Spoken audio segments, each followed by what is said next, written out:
nous allons parler sur risque qui gagne pour Haïti à cause de différents tremblements de terre qui est enregistré pour moi en juillet 2026 là. Gagne tremblement de terre au Venezuela, Mexique et Pérou qui est enregistré pour été. Pour y a nous besoin qu'on ait puis bien qui risque qui gagne pour Haïti et pour nous expliquer population ça puis bien tout. Donc c'est ça.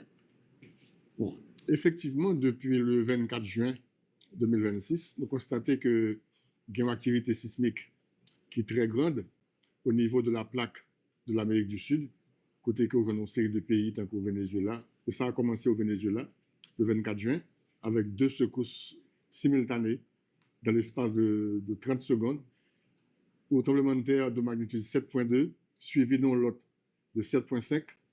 Et actuellement, je crois que nous avons plus de 5000 morts au Venezuela et les dégâts sont extrêmement importants. Et à la même époque, on a eu des secousses du côté de l'Équateur, du Paraguay, de la République dominicaine, en Colombie également. Donc, par contre, ça a passé au niveau de l'Amérique du Sud. Donc, cette plaque, elle est très active. Donc, comme Haïti sous plaque Caraïbe, et il y a un petit secousse que nous avons enregistré du côté haïtien. Donc, Haïti peut être concerné par ce coup-là. Maintenant, il est important de connaître quel est le risque sismique en Haïti. Est-ce que c'est un bagage qui doit faire nous peur? Est-ce qu'on parle de tremblement de terre en Haïti? Malheureusement, on n'est pas capable de prévoir ça, puisque la science n'est pas en mesure de prévoir que par le tremblement de terre.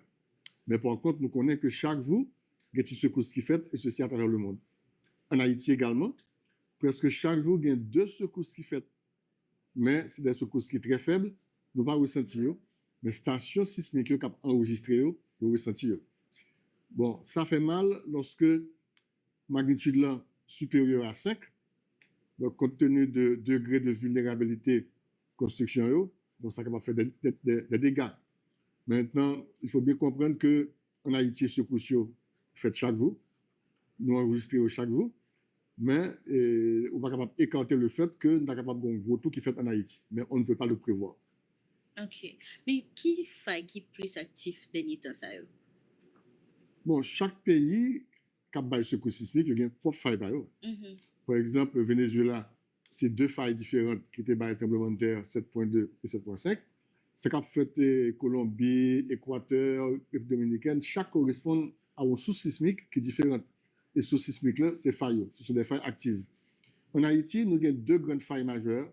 Une qui traverse toute presque l'île du Sud, là, qui prend naissance dans la zone de Malpasse. Là, elle est juste là, Pointe Tiburon. Et là, elle finit à la Jamaïque. Une deuxième faille dans le nord, c'est la faille septentrionale, qui traverse tout le nord là, depuis le Cuba jusqu'à Fort-Liberté, pratiquement en mer, et puis elle continue en République dominicaine. C'est 2 failles actives ça, qui comptent plus tremblement de terre, gros tremblement de terre, du point de vue historique. Mais en dehors de ça, depuis 12 janvier, nous constatons qu'en dehors de failles majeures, ça, on pas quatre failles secondaires qui pratiquement sillonnaient tout le territoire net, du nord au sud, de chaque longueur différente, et ces failles, ça, qui ont des tremblements de terre sur tout le pays net. Donc, ce qu'il faut retenir, c'est que les failles majeures donnent des tremblements de terre, ils sont capables de gros tremblements de terre, mais en dehors de eux, en même temps, on pas quatre failles secondaires qui sont capables de l'autre petit tremblement de terre. Mais, Kounia, est-ce que il y a une lande qui montre plus actif dernier temps ça? Depuis le début de l'année 2026, nous constatons que ces 2 départements qui plus secoués à travers Haïti, c'est le département de l'Ouest. Le département de l'Ouest est traversé par la faille de la presqu'île du Sud. Donc, c'est faille presqu'île du Sud là. Ensuite, le département du Nord-Ouest, qui est traversé par la faille septentrionale. Donc, c'est 2 failles qui sont en activité et qui ont secousse sismique chaque jour, mais nous craignons que faille ça baille de gros tremblements de terre à n'importe quel moment. OK, donc si nous sommes capables de dire ville qui plus, si nous dit qui ville qui plus, on dit qui plus gain risque ou gain tremblement de terre, c'est l'absolution dans 2 départements ça. Oui, mais ça ne pas écarter tout qu'à n'importe quel moment, dans n'importe quel autre département, on est capable de gagner des secousses sismiques. Mais nous constatons tout que le département qui gagne moins de tremblements de terre, c'est le centre et l'Artibonite. C'est des zones qui sont plus calmes. Okay. Parce qu'entre les 2 failles majeures, nord et sud, on gagne la mi-temps qui gagne moins d'activité sismique. OK. Mais qui mesure de protection on est capable de prendre Les mesures de protection sont au nombre de 3. Premier bagage là, c'est que le secours sismique est fait, ce n'est pas tellement onde sismique qui bat le problème, c'est plus caillou qui secoue, le mal fait, il tombe sur le monde. Donc, première solution, c'est au niveau des constructions, il faut bien bâtir. Bien bâtir veut dire qu'il faut appliquer les normes de construction parasismique. Et deuxièmement, il faut qu'on qui côté que Kaila va le situer. Parce que ce type de terrain tout peut influencer des dégâts auto. Second terrain, côté que sol très faible, ce sont des alluvions, eh bien, il y a un risque qu'il y ait des effets de site, côté que le terre parle beaucoup plus puissant. Il y a intérêt construit sur le rocher. Il faut que la fondation chita sur le roche. Donc, on sismique passe beaucoup plus vite dans le rocher, donc il y a moins de dégâts qui fait. Donc, je pense que la première mesure à prendre, c'est au niveau des constructions. Il faut bien bâtir. Donc, les collectivités territoriales ont un rôle extrêmement important à jouer, parce que c'est eux-mêmes qui baillent permis de construire avec le ministère des Travaux publics. Donc, il faut veiller surtout à ce qu'on ait de très bonnes constructions. Ça, c'est un. Deuxièmement, il y a des gens qui retiennent dans le caillou. Même si le caillou est très bien construit, mais le tremblement de terre fait, ça crée une émotion, il crée une panique, et les gens ça parle d'une attitude. Donc, dépendamment de l'attitude que le parle gagner, l'impact là parle différent. Si le a une attitude, côté que l'icône ça pour le faire, l'icône qui gens pour lui réagir, il a un réflexe que le développer à partir de lui-même, mon éduquer, lui former, le tremblement de terre a moins d'impact sur le monde. Donc, la formation, la sensibilisation, l'éducation est extrêmement important, et particulièrement dans les écoles. Parce que le monde qui est plus important pour éduquer, c'est le monde dans l'école. Parce que si le monde est fait pendant que dans l'école, il faut qu'on ait une attitude pour rien. Et le parent de l'école, il a caillé tout. Eh bien, il faut que je connaisse quelle attitude pour rien. Donc, deuxième mesure pour qu'il prenne, c'est au niveau de l'éducation, au niveau de la sensibilisation.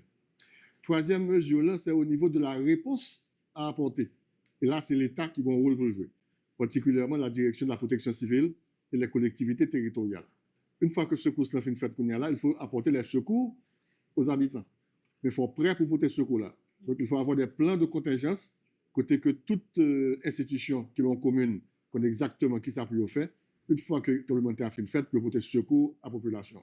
Donc, si 3 mesures ça respecter, bonne construction, éducation et réponse rapide, eh bien, on a réduit la vulnérabilité de la population face à un tel phénomène. Ok. Maintenant, si il y a un message rapide que vous avez aimé, en fait, vous avez pour expliquer comment vous êtes capable de comporter dans des situations comme ça, qui ça l'a fait? Bon, le message rapide à la population, ce n'est pas ça qui peut diminuer la vulnérabilité. Parce que prévention, c'est un bagage à long terme, un bagage qui continue. Ça doit commencer dans l'école, passer à l'université, et même dans la vie de tous les jours, il faut que la population connaisse qui ça peut le faire. Bonne construction, ce n'est pas le tremblement de terre fait ou pas le faire de bonne construction. C'est avant le tremblement de terre, là, parce que les consignes sont données avant, pendant et après. Avant, il faut faire de bonnes constructions.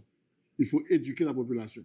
Donc, un conseil qu'on a là, n'est pas vraiment utile à un monde parce que ça prend du temps pour appliquer les consignes. Donc, si vous avez capable de dire aujourd'hui, c'est attention, en Haïti, nous vivons dans un pays à risque sismique, et ce n'est pas seulement tremblement de terre, ce n'est pas seulement menace que nous avons, menace naturelle. Nous avons tremblement de terre, nous avons tsunami, lorsque faille passe dans la mer. Donc, ça est capable de provoquer des remous de la mer, donc il provoque un autre événement que le tsunami. Côté que vague la monte très haut, à ce moment-là, après le tremblement de terre, là, une vague là, il y a possibilité pour le pont. Mon troisième élément encore, ce sont les mouvements de terrain. Nous vivons dans un pays où il y a beaucoup de montagnes. Les montagnes sont également secouées par le tremblement de terre. Donc, si les montagnes sont secouées, il y a une forte pente, tout ça qui est dans la montagne, il y a tendance à glisser soit en haut à l'en bas. Vous avez le phénomène de la sécheresse. Vous avez le phénomène des changements climatiques. Vous avez le phénomène de l'érosion, de la sédimentation.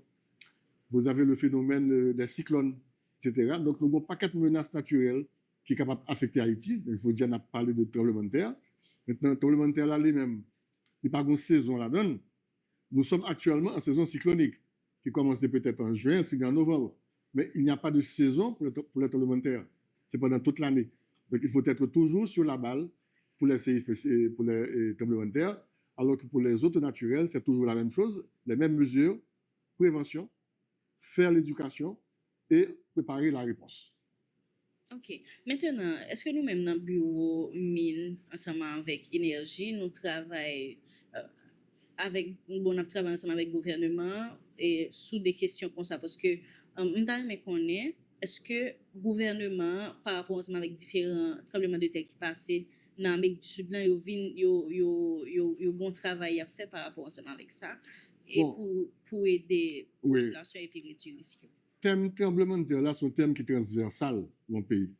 Ce qui veut dire qu'il y a plusieurs institutions, dépendamment de l'attribution, qui ont occupé de thème ça. C'est ainsi que le Bureau des mines et d'énergie, qui fait la géologie, qui étudie les failles, travail nous, c'est identifier qui côté que faille, qui côté que passé, qui degré activité faille. Ensuite, nous avons des stations sismiques qui sont installées sur tout le territoire, qui ont fonctionné 24 heures sur 24, 7 jours sur 7. Donc, depuis que nous entrons en activité, nous enregistrons ce cours-là et nous-mêmes, nous avons des bulletins mensuels que nous émettons, des bulletins annuels pour une 10 populations, mais ça passe le pays. Si le tremblement qui fait là, c'est nous-mêmes qui avons dit que qui côté que l'épicentre est situé, qui côté que il prend naissance en profondeur et qui dégâts que le fait. Ça, c'est le bureau des mines. Donc, attribution bureau des mines, et c'est le gouvernement qui nous supporte pour ça, c'est la surveillance sismique. Avant 12 janvier 2010, pas de surveillance sismique en Haïti, mais depuis 12 janvier 2010, le conseil de station, avec la collaboration de l'Université d'État d'Haïti, l'UEGO, donc station ça, n'a VEO, donc c'est eux-mêmes qui permettent nous de dire qui activité sismique qui est dans le pays. Donc chaque mois, chaque jour, nous connaissons exactement, c'est mal sous téléphone pour nous à la secousse qui fait, nous connaissons exactement qui côté que secousse en fait, qui côté épicentre, et nous capable de donner information à la population. Ça, c'est le rôle du bureau des mines au niveau de la cartographie des failles et de la surveillance sismique du territoire. On a parlé de CAI. Il faut que CAI soit bien construit. Quelle institution qui l'a pour ça? Qui est-ce qui va être permis de construire? Ce sont les mairies. Donc les mairies ont également leur rôle à jouer en collaboration avec le ministère des Travaux publics, qui sortit des codes de construction. C'est un code qui est sorti en 2012, le FEC actualisé, qui est sorti en 2025. Maintenant, la façon de construire parasismique, c'est le ministère des Travaux publics, ce sont les collectivités territoriales, leur ont permis de construire pour qu'ils disent est-ce que le plan là conforme à normes que le pays a gagné. Donc ça, c'est le rôle pour la construction. Maintenant, pour l'éducation, c'est le ministère de l'Éducation. L'école, c'est encore le ministère de l'Éducation. Donc, si vous avez un programme pour faire éducation dans l'école, pour dire qui j'aime plus comporter, qui attitude plus gagner, ce programme doit être implémenté par le ministère de l'Éducation nationale. Ensuite, il y a la gestion de la réponse. Qui est-ce qui est là pour intervenir, pour porter secours immédiatement après au secours sismique? Vous avez la direction de la protection civile, qui sous tutelle le ministère de l'Intérieur, qui chapeauté par le système national de gestion des risques et des désastres, qui est dirigé par le Premier ministre, donc le gouvernement, qui a une délégation au ministère de l'Intérieur, et la direction exécutive du système national, c'est la direction de la protection civile, qui est là pour intervenir, pour faire des exercices de simulation. Vous avez également la communauté internationale qui nous appuie pour faire des exercices de simulation. Donc, c'est tout un ensemble d'institutions qui, là, chaque a joué un rôle, et c'est eux-mêmes qui chapeautés par le système national de gestion des risques et des désastres, qui a contrôlé le GRD, gestion des risques et des désastres. Donc, chaque monde a un rôle par eux. OK, mais nous pas travailler en cellule pour nous travailler sur ça. Bon, chaque monde a travaillé de côté par eux, mais coordination faite par la protection civile. C'est lui-même qui réunit toutes les institutions. Donc, il y a des réunions qui sont faites, et puis on a échangé des idées, il y a des programmes. Donc, le programme de protection en Haïti, c'est la protection civile, c'est le système national qui le fait, mais qui est en contact permanent avec toute institution qui est concernée par le sujet. OK. Maintenant, tout à l'heure, tu as parlé de failles qui passaient en bas de tout. Est-ce que, par exemple, on dit à qui degré sous échelle Richter, là, par exemple, nous avons un tremblement de terre pour venir ensemble avec un tsunami. Là, nous connaissons deux derniers tremblements de terre graves que nous avons gagnés, à savoir 2010 et puis 2000 août, qui était fait 14 août 2021. 2021. Là, nous prenons deux tremblements de terre, ça nous pas de tsunami dans le ça t'est passé. Mais qu'on y a à qui échelle pour nous arriver pour ta gon tsunami? OK. Échelle que utilisée pour bailler force degré tremblement de terre là, c'est l'échelle de Richter. C'est une échelle de magnitude logarithmique qui variait de 0 à 9 degrés. Maintenant, le degré qui baille 0, 1, 2, 3, le très faible, personne ne va ressentir. Mais station enregistré et nous connaissons que tremblement de terre ça a fait. Mais à partir de 4, un petit secousse tout petit qui fait, ça va créer une petite panique. Mais s'il monte à 5, secousse la plus forte. Si construction pas bien faite, construction capable de secouer. Mais à partir de 6, dégâts capables de commencer si construction est très mauvaise. 7, c'est fort. Et nous faisons expérience le 12 janvier, magnitude 7, nous avons combien de cailles qui crasé avec 7 là.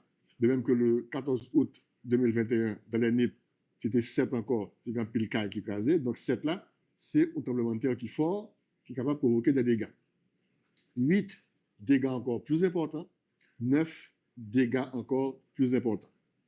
Qui différencie d'un degré à un autre, nous comparons magnitude 6 là à libération de toute cette libération d'énergie. Mais 6 là correspond à l'énergie d'une bombe atomique. Donc, dit magnitude 6, c'est comme si on a une bombe atomique qui éclate. Mais si vous passez à 7, c'est l'énergie de 30 bombes atomiques. Parce que passer d'un degré à un autre, l'énergie est multipliée par 30. C'est pas 5 degrés que lui.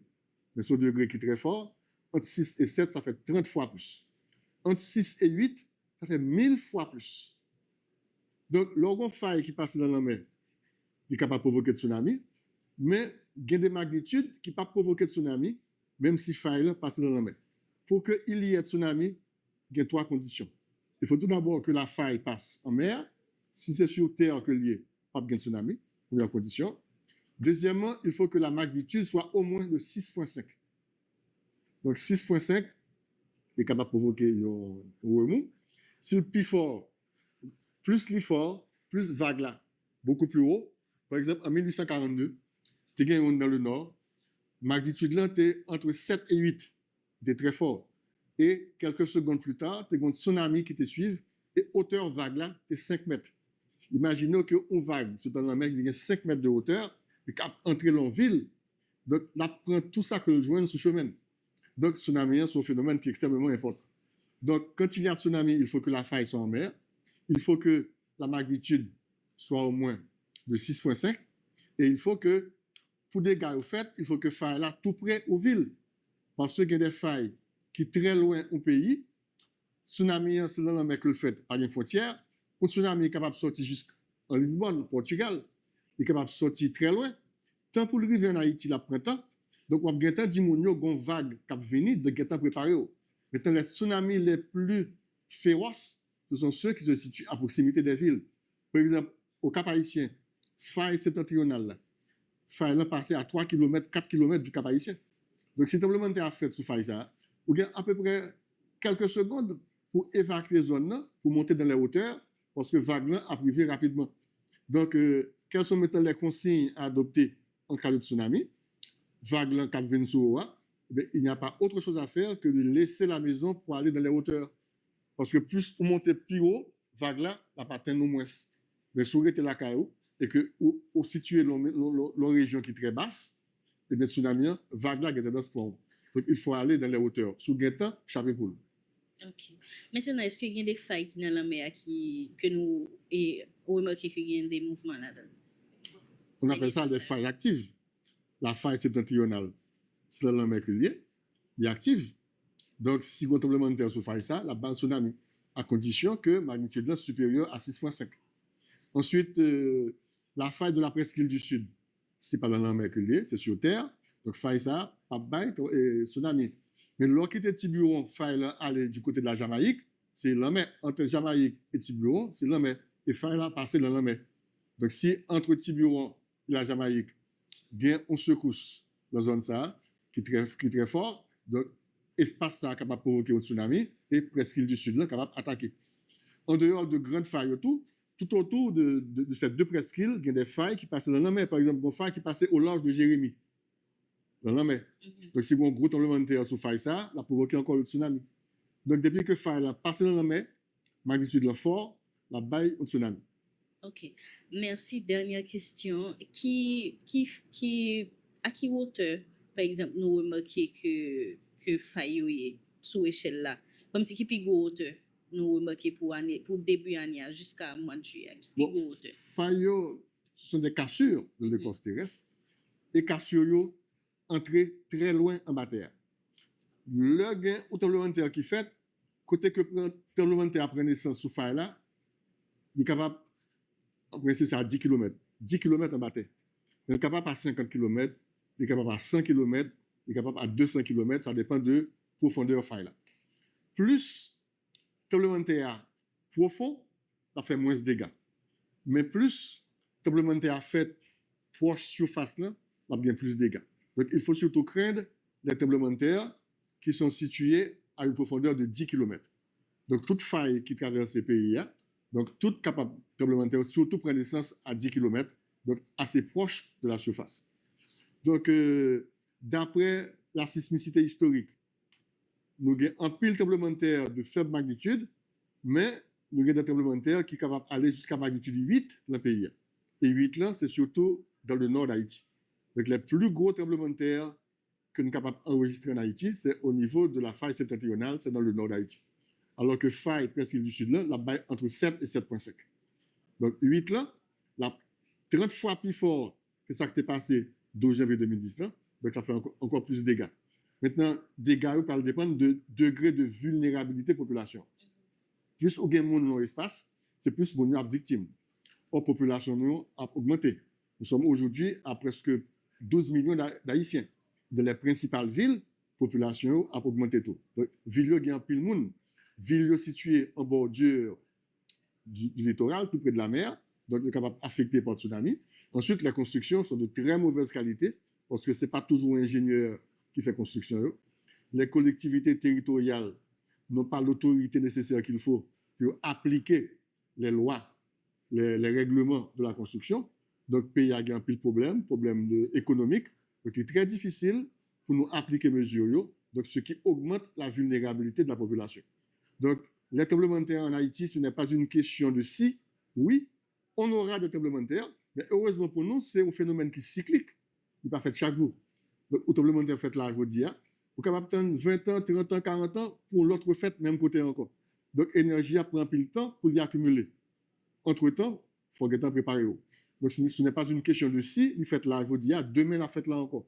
Donc, si on compte ça qu'on est là, il faut préparer, c'est par la prévention, avoir de bonnes constructions, faire l'éducation de la population, ensuite préparer la réponse.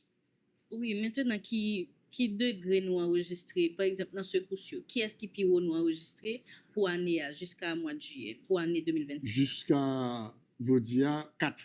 Ok. Magnitude 4. 4 là, il n'est pas suffisamment fort, il est assez modéré. 4 là, pas capable de craser caille, mais il est capable de créer des paniques. Donc, et si vous paniquez, vous êtes capable de faire n'importe quoi.